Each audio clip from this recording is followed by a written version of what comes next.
And when I think about, for myself, a meaningful experience is something that does connect to my core. Welcome to Leading Notes, where I talk with musicians who are leading the revitalisation of social health in our communities. I'm your host, Melissa Forbes. Today's guest is Vicki Bos. Vicki is an education professional development specialist and director of the University of Queensland School of Psychology Mental Health Research Choir, UQ Voices. Vicki has worked as an educator and conductor in Australia, Japan, Macau, Brazil and Chile, and throughout her career has conducted extensive research into employing choral singing to teach language, build community, and improve mental health outcomes for students. UQ Voices began as an activity to welcome international students back to the UQ campus after the global pandemic, and has continued as a way of fostering connection to university life and building community for both international and domestic students. The choir is non-audition and performs at university and wider community events throughout the year. Vicki Bos, welcome to Leading Notes. Hello, thank you very much for having me. Vicki, you did a TEDx talk not that long ago, and in that talk you say that universities are facing a crisis of connection. Tell me about that. It's something that universities are discovering is that students are less connected to university life than they have been in the past. So what universities are reporting at the moment is, particularly in the post-pandemic era, but even something that started a little bit before then, is that there are lower participation rates in clubs and societies on university campuses. There's less of a cohesive campus community, as it were. So that's sort of on the social side of things. And what happens often, again, a lot of this is anecdotal, but it kind of seems to be reported a lot, is that students will attend university social events or functions. You know, there might be a big activity going on in the Great Court at the university, for example. But what often happens is that students will attend, take selfies to upload to social media, and then leave. And there isn't necessarily a great deal of engagement going on in social activities there. So it's a lot about the opportunities for social media pics. There's also, you know, on the academic side of things, of course, there's a bit of a balancing act going on, as you are no doubt aware. Lots of, you know, lectures are available more and more online, recorded course material, etc. So attendance at lectures is seen more and more as optional. And doesn't, you know, bring students to campus as much as it used to, as the education used to. So when we talk about a crisis of connection, students report feeling isolated. They report feeling disengaged or, you know, less active in student life. And universities are reporting the same. There's lower participation in these activities. Yeah, and of course that's going to have flow-on effects for their ability to learn and their overall well-being. It's a really important issue. It can have a big impact on mental health. And one of the things that I was interested in in helping to support for international students in particular is that sense of belonging, the sense of welcome on campus, the sense of, you know, being part of something when you, especially if you come to the other side of the world to study, to feel as if you aren't connected to your chosen community is very disheartening, very discouraging, can certainly leave you feeling very isolated. And, you know, you mentioned about them kind of taking the selfie and having that moment where they can upload it to social media. And, you know, what I'm looking at in my work is just how we feel digitally that we are connected, and I'll put that in air quotes. But, you know, there's gradations of connection, and the type of connection that we're going to be talking about is quite different to, you know, social media connection. Yes, exactly. So that sort of surface level connection where you are, you know, putting it out there to show your life on social media is very, very different to the actual more meaningful connections and meaningful goals and achievements that go on in these kinds of activities or the kind of thing like a choir that I conduct. Yeah. So if we look at UQ Voices, which is a choir for international students predominantly, but you do have some domestic students as well, what are the strategies of community building that you use when you're working with your choir? Okay, so I have basically five key strategies that I work with. And these are rapport or relationship building, interaction, personalization, ownership, and achievement. Those are my five key strategies, I suppose. And this is something that I've discovered over the course of doing it for years. I'm trying to codify it a bit more, I suppose, to make it a little bit more intentional. These sorts of strategies are things that I've also done in my work as a language teacher and teacher trainer over the years in the field of education. So, starting with something like rapport, for example, building rapport through building that sense of connection to each other through things like learning each other's names, investing time and energy and getting to know each other. And I don't mean that sort of let's all go around the circle and say one interesting fact about ourselves kind of stuff. Again, that to me is quite surface level, although you can start with that sort of thing.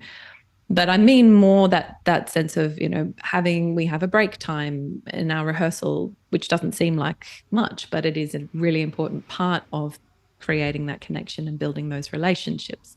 We do social activities outside of choir rehearsal so that students have that opportunity to get to know each other and build those relationships on a level that goes beyond simply I know your name. But always, of course, starting with names. Names are super important. So that's sort of the first one. And then interaction is a big part of what I do in rehearsal spaces. So making sure that anybody who participates in my group is not a passive recipient of what we're doing. They're not automatons simply listen and repeating. So we do a lot of asking and answering questions, a lot of pair work, group work, sectional work. I ask a lot of questions, get them to raise their hands, to give their opinions. That kind of interaction is happening constantly in our rehearsal spaces. And it's very different to what a lot of traditional choirs are like. It's not that sort of didactic approach. It's not, authority based where you stand at, sit there and listen to me and do what I tell you. It's much more engaged than that. And then we have, personalization is another strategy I use a lot of. And again, this comes from an education background for me. So that personalization of learning is a key part of language teaching, something that I've done a lot of in my career. And, so getting students to have a personal response to the music and songs that we sing, getting their personal input on how we sing them, creating that personal connection that makes them invest more, that helps them learn better, getting them to make a personal connection to the lyrics. So even just things like, okay, we're singing this song, and this is a song about friendship, and you're singing a song to a friend. So I want you to picture in your mind who the friend is that you're singing to. So it just, even things like that on that level that really help students connect with it, it improves how they learn the songs. The other two strategies are ownership and achievement. So ownership is obviously, this is our choir. We have a distributed leadership model in our choir. We have participants that take on roles and responsibilities, to welcome new members or to post photos on social media. It's not an evil thing. It's just, only one facet of it. And of course, ownership, we have our choir folder and our choir t-shirt, and even those little basic things can give students a sense of ownership of the space. And then finally, of course, achievement is really, really important. So having those achievable goals that we work towards together. So performances, or we do a lot of learning songs in different languages, for example, in each other's languages. So that's really, really beautiful. Learning some tricky harmonies, but also making sure we do some simpler songs that are very achievable so we can get to the harder stuff in a kind of graded manner, I guess.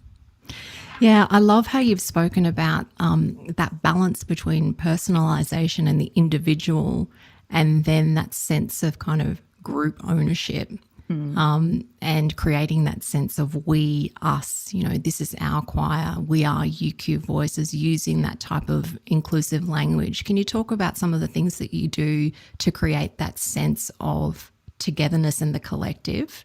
Well, yeah, that's something that what you've just mentioned there is something that we do a lot in our spaces. I personally tend not to use I and me, and as my pronouns in the choir, we talk a lot about we. We are going to do this. We have this performance coming up. We need to decide what we're going to do. So there's a lot of autonomy that happens in our choir space. So we have choices about the songs we're going to sing, how we're going to sing them. We take a lot of input. We have set up online a document that students can access, so they can put song suggestions in, for example. We might say, oh, this event is coming up. What songs do you think would be appropriate for it? And, we'll get students to put songs in. If they're not sure, if they have no idea, it's important for us to talk together about it. So we do spend time in rehearsals, chatting in pairs with a friend and thinking, brainstorming, getting out our phones and having a look at what our favorite songs are. What do you think about this? What do you think about this? Do you like this? Oh yeah, I love that. Hey Vicki, what about this one? And this is how we foster this idea that, we're a team. We operate together. We make our decisions together. I mean, a lot of it will come down to what I think I can arrange in terms of the music. But even there, we have music students who participate in the choir who will do arrangements for us and say, oh, I'd love to sing this Taylor Swift song. And then half a dozen other people will say, yeah, let's do that song. And I'll say, okay, well, I tell you what, if you arrange it, we'll sing it. which has happened, on multiple occasions, which has been beautiful. It's not to say that it's a democracy. It's not about voting. It's more about consensus. It's more about what do we as a group want to do, who feels like they can go with the flow, who'd like to take more of a leadership role, who'd like to make suggestions but doesn't mind if they're not taken, etc. And again, we take all suggestions seriously. We never dismiss anything. It's very important that people feel comfortable and confident making suggestions, and they're not going to feel that way if they feel that they might be ridiculed or laughed at or dismissed or anything like that. So we're very open to and accepting of people participating as much as possible, whether or not we decide to take those suggestions. Yeah, so you mentioned earlier that a lot of the the strategies that you used have been developed by you over time, and you're drawing on your educational experience. But everything that you're saying supports this social identity approach, which is something that's been quite prominent at the UQ School of Psychology, with a lot of the researchers there looking at things like the social cure approach, the social identity approach to leadership. And what these theories are saying is that crafting this sense of group membership actually has really important implications for people's health and well-being, because it creates this new social identity, which brings with it this whole kind of raft of psychological resources. So that's a really great way for us to be able to explain, well, just because you're saying we, us, and all the rest of it, how does that impact people's well-being? Well, over time, it really does, because you're crafting this new sense of us, of the group, that has been proven time and time again in lots of research studies to have a significant impact on people's well-being. Well, it's quite interesting because the way that you look at it, obviously as an academic and a researcher, is to see what's happening in practice, and to look at what the principles and theory are that it's going on there. And the way I've always looked at it often as an educator is kind of from the other side. From the practice side. That's right. So what are those principles and theories? So what does that mean for me as a teacher in practical terms? What do I have to do, literally right now in my classroom? What's the thing that I have to do to achieve that? So, I really like that marrying of principle and practice, that informed practice, and that you can actually look at and say, well, there's a very solid principle that's going on behind that. Yeah, and I love the fact that practitioners find their way to these things through intuition, which is something that we don't value enough. It is quite interesting, because one of the things that I'm hoping to investigate in future research is what is it that practitioners do intuitively, and can we sort of find out how to make it a bit more intentional sometimes? Yeah, and well, let's dig into that because you're about to embark on a research journey, and we'll talk about that in a minute. But you did just recently publish a paper in the journal Australian Voice on UQ voices. Yes. What did you find in that study? So we were investigating essentially what the effects were of singing in the choir on our participants, and we were looking at things like social effects, emotional effects, learning effects, etc.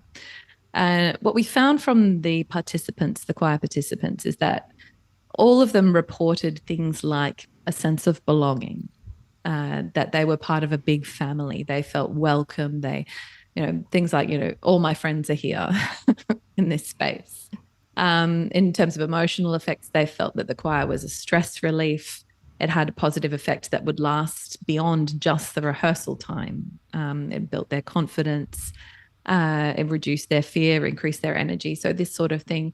And one of the things that came up repeatedly when we talked about those social and emotional effects is that what they were having was a meaningful experience. And this comes back to what we were talking about earlier, is that, this isn't a surface level experience. This is a meaningful activity that we're participating in with other people who are sharing our goals, and we're working towards something that we can achieve.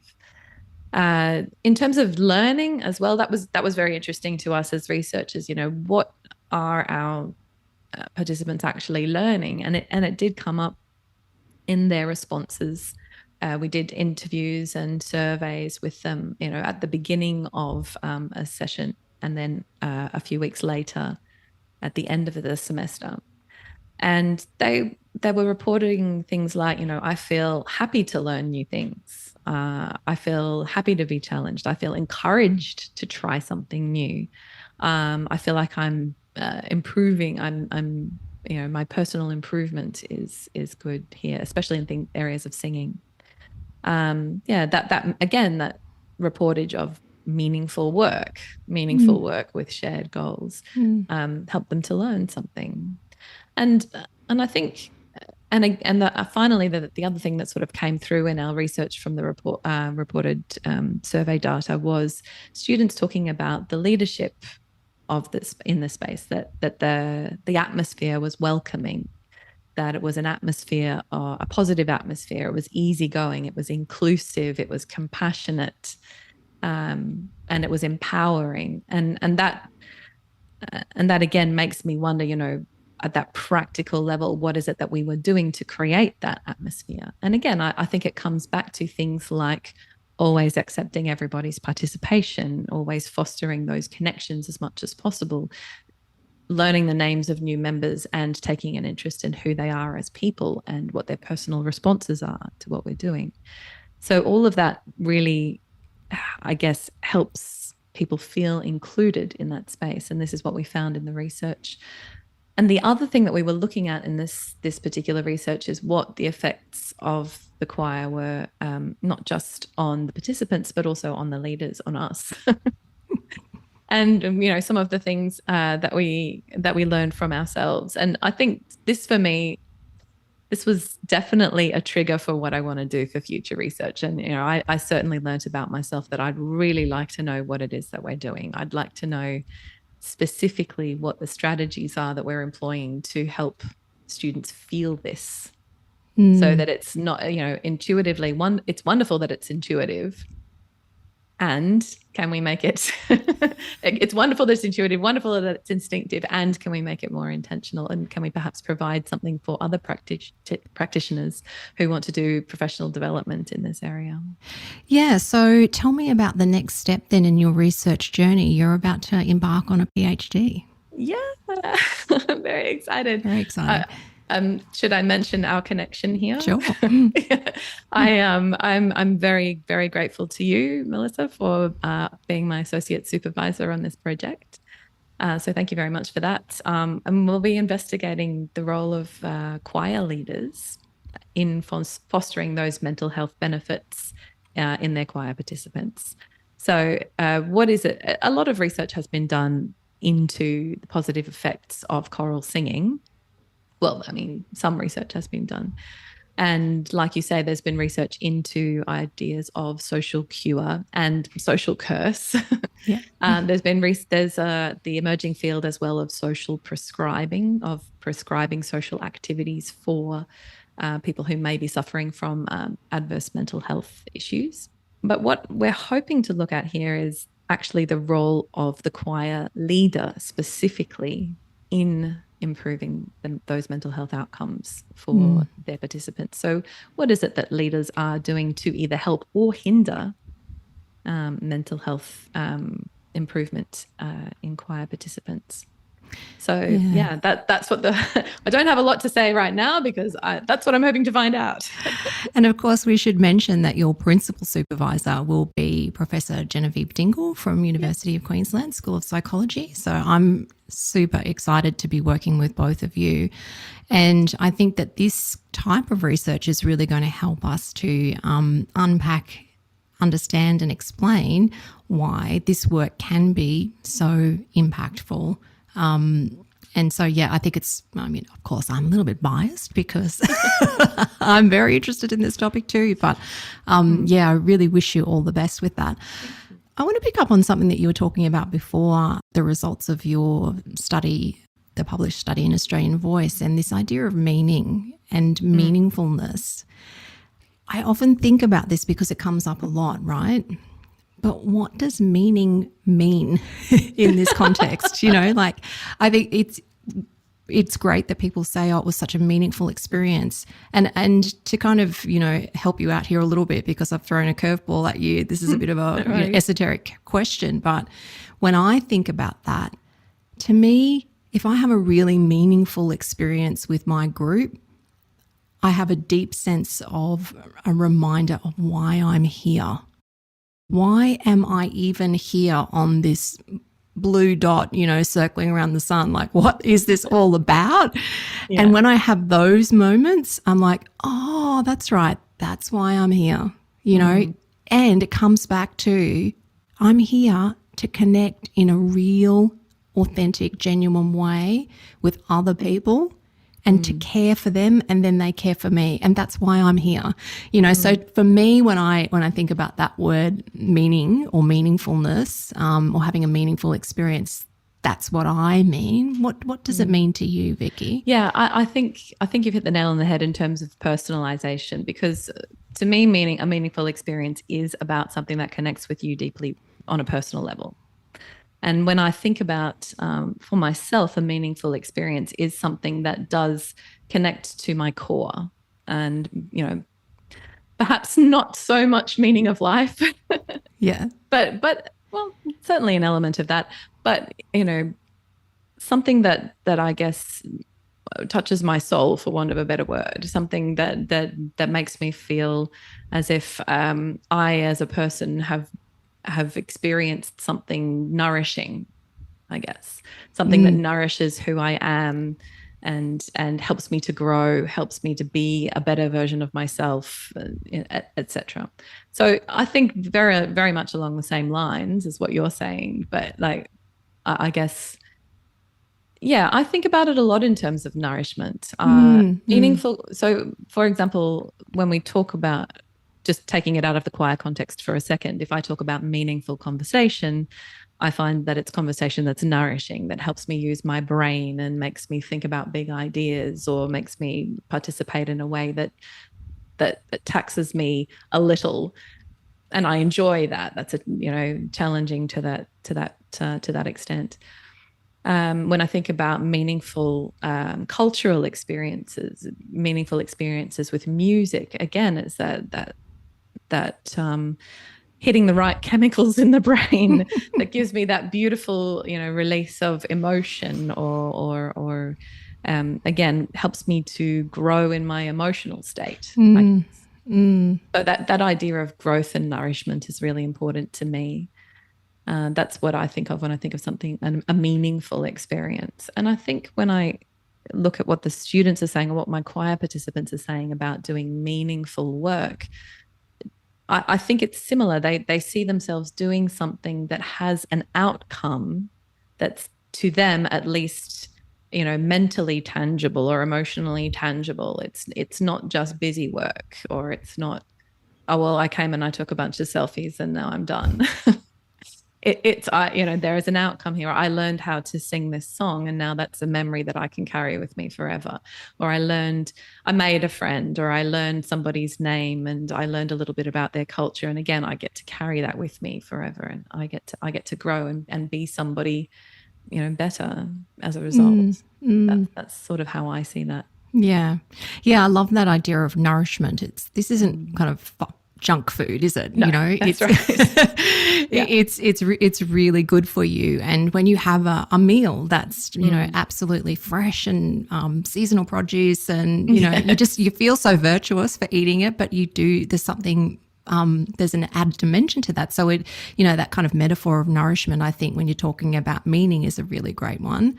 And I often think of meaningful experiences as experiences that they give more than they take from you. They generate something, they generate energy or motivation or something like that. Like you feel topped up, Yeah, absolutely. All of those things. I agree completely.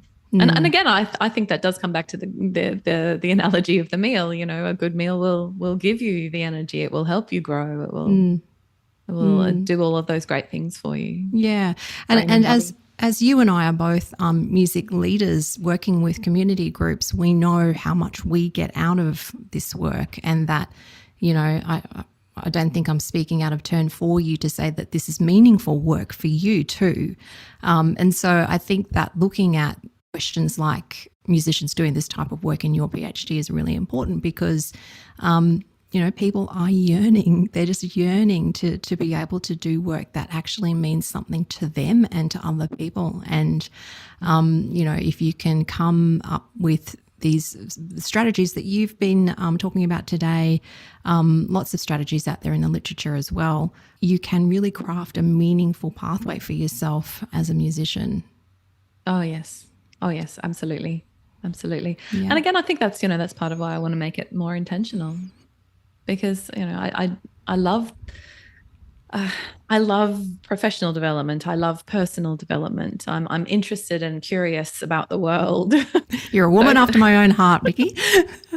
Learning is a kind of at the forefront of everything that I want to do. So if I can figure out, how to make something more intentional, then, so much the better. Yeah. And not to kind of set it in stone either, not to say, well, this is the be all and end all, this is best practice, I'm done now. To constantly be evolving and be aware of what new ideas are coming out there.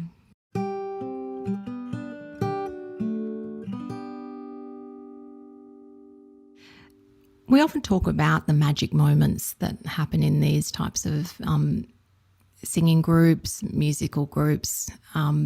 Have you got a magic moment that you want to share with us? I have too many. I have so many. Sorry to make you pick one. It's really hard to pick one. Can I share two? Of course. Okay. I'll share two. Just very quickly, I spoke earlier about things like, for example, we learn songs in other languages, and one of the things that happened, I think it was last year in our choir, was our Thai students taught us how to sing a song in Thai, and the whole choir really worked hard to learn this song in Thai, and Thai is not easy for an English speaker to learn, and certainly for the speakers of other languages, they were like, this is the most difficult thing we've ever done. But it was absolutely beautiful when we mastered it and we were all singing in Thai together. The Thai students, tears in their eyes, and they were so thrilled. We were thrilled. It was such a beautiful magic moment, and we sang it at a couple of different events. So we sang the song partly in English and partly in Thai. It was a modern song, and that was a really powerful experience. And we've sung songs in other languages before, and that's always been our experience. But I mentioned the Thai one because it was particularly difficult, and we felt such a great sense of achievement. Love that. Yeah. And so the other one I want to mention is, and this goes back a few years ago now, was a Japanese student that I had in the choir, and I'm going to call her Masako. And Masako, in all of her classes, at uni was very quiet, very introverted. She had no friends in class. She was very sort of head down, don't make eye contact kind of kid. Didn't sort of kind of click with anyone or gel with anyone. But anyway, Masako joined the choir. And within, a few rehearsals, Masako could walk into the room and have, 40 friends saying, "Hey, come sit with me, Masako." And she would come over and she'd sit with them, and in her little way, still not daring to make eye contact, but just obviously very happy with the little half smile on her face. Every concert in the front row, singing her heart out. And I always think of Masako. I always think of Masako and her 40 friends that she had in choir. It's making me emotional right now, even thinking about it, because, that in that space, that was a safe space for her. There was an inclusive space of belonging for her. And I know, and, having that opportunity to sing with everybody and to just be part of something, to belong, was just so beautiful. That's such a beautiful story. And it actually leads really well into my next question, which is the stories that you've just told to me are very moving, and they mean so much to the people who experienced them. Someone like Masako, for example, they're experiences that she'll remember forever. And who knows what long-term impacts that's had on her. They're transformative experiences, I guess is what I'm getting at. How do we communicate the value of these kinds of stories to people who don't know anything about what it is that we're doing? I know. I often have this feeling. I mean, okay, quite apart from the fact that I just will not shut up about it when I'm talking to people, but that's just me. So I do try to make space for this as much as possible. So, professionally, of course, I've given a lot of conference papers. I've had publications about these topics. In my field of in my original field of language teaching, I would often present at conferences on this topic. I would bring my choir to conferences and sing at the conferences and say, "Look, this is what we do. This is what we are doing. Isn't it amazing?" And I, for a couple of years there before the pandemic, I ran an international student choir festival in Brisbane, Raise Your Voice, where we had international students participating from various universities along with community choirs. So we'd have a couple of days. We'd take a day of integrating the international students in various community choirs and then have a concert on the next day. So doing that sort of thing, running big festivals like that, that's a pretty intense way to do it, but it certainly gets the word out about what we're doing. Other things that I've done have been things like, as you mentioned before, the TEDx talk that I gave last year that was on the topic of using choirs to build community. So I'm trying to get out these ideas as much as possible. I've done a lot of interviews on ABC a few years ago for ABC Music Month. Yeah. And, this kind of thing, I think social media plays a role. I think as much as possible, putting choirs and music groups out there into the public eye and letting people know that it's an option for them as well. You can join this. You can be part of it. Or if you know somebody who needs it, you can recommend it. Yeah. So I know a lot of choir conductors around the place who do that as well, who really try and promote on social media what it is that they do as a way of letting people know, hey, we're here, we exist, we're doing something meaningful. Do you want to participate? Yeah, they're all really great strategies. I think as a researcher, I'm often thinking about, the types of evidence that's considered robust and rigorous. And, the gold standard is lots of quantitative, kind of research designs. And I think, Masako's story, for example, gets lost in a study like that. If it was just a purely kind of a numbers thing, you just don't get that same sense of impact. And so I'm really interested in, whilst I accept that we live in a world that requires, robust evidence, I don't want people's voices, ironically, to be lost in that either. Can I just tell a very quick little anecdote about a conference presentation that I gave many years ago now? I had done an action research project into the effects of choral singing on pronunciation for a group of international students who were trying to get into university, but they kept failing the entrance test because of their pronunciation. And so we did a little action research project, my colleague, Dr. Megan Ugel, and I, researching their the effect of choral singing pronunciation intervention program on their final speaking assessment results. And when I was presenting the results of our research, one of the things that we had done as part of our research data collection was we had collected recordings of the students speaking song lyrics into a microphone and then singing the same song lyrics into a microphone to see the differences in their pronunciation.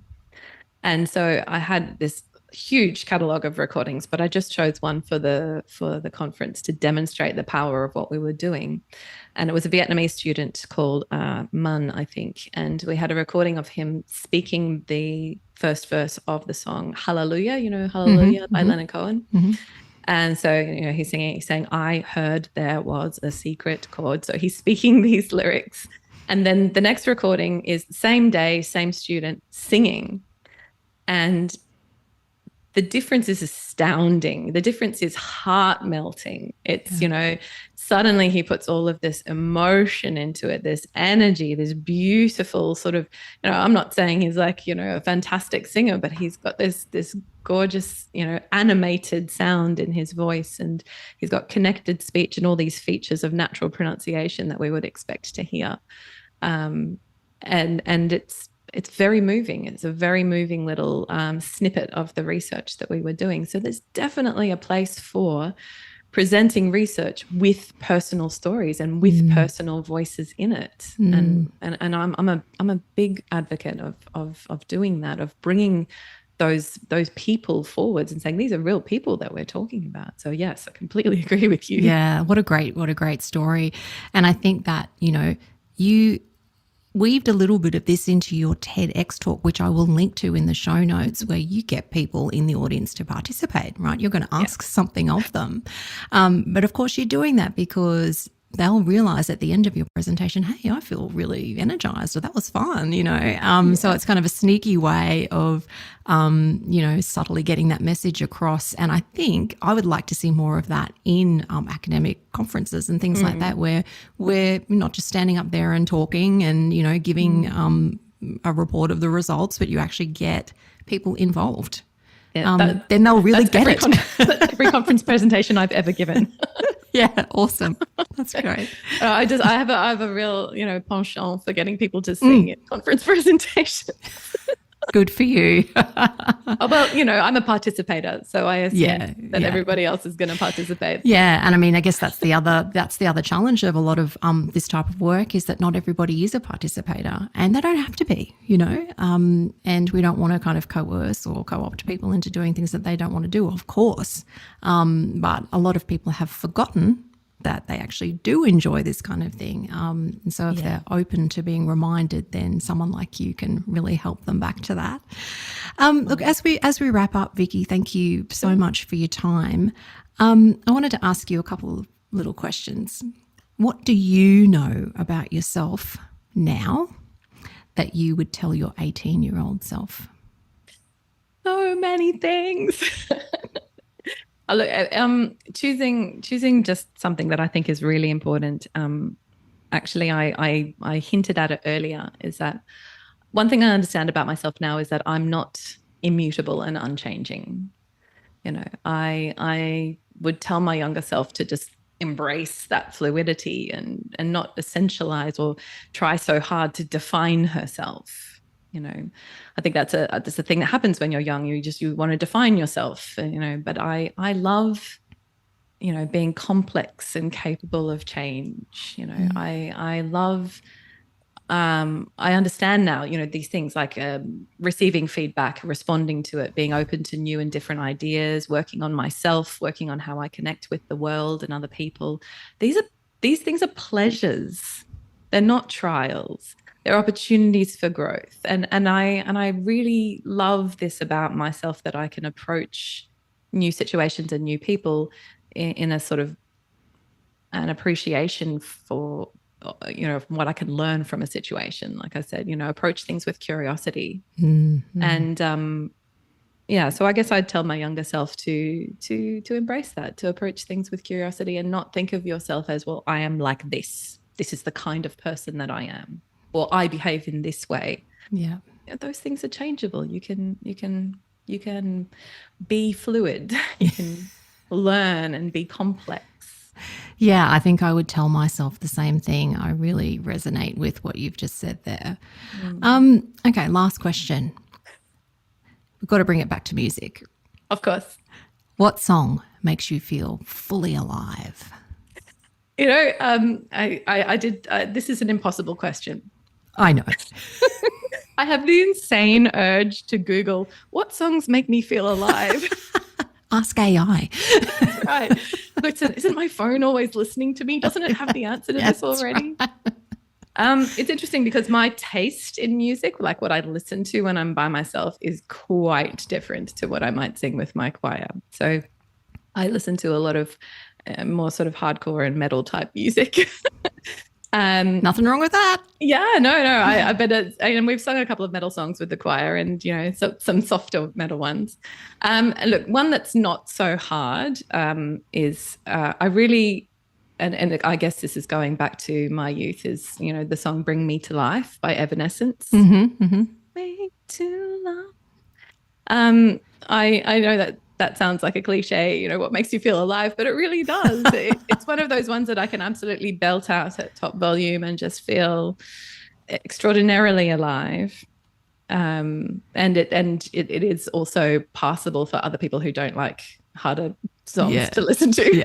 It's a gateway song. It is a nice gateway song. So I love that one. That one That's makes great. me feel super alive. Amazing. Vicki Bos, thank you for making music that matters and for being my guest on Leading Notes. Thank you so much for having me. It's been an absolute pleasure.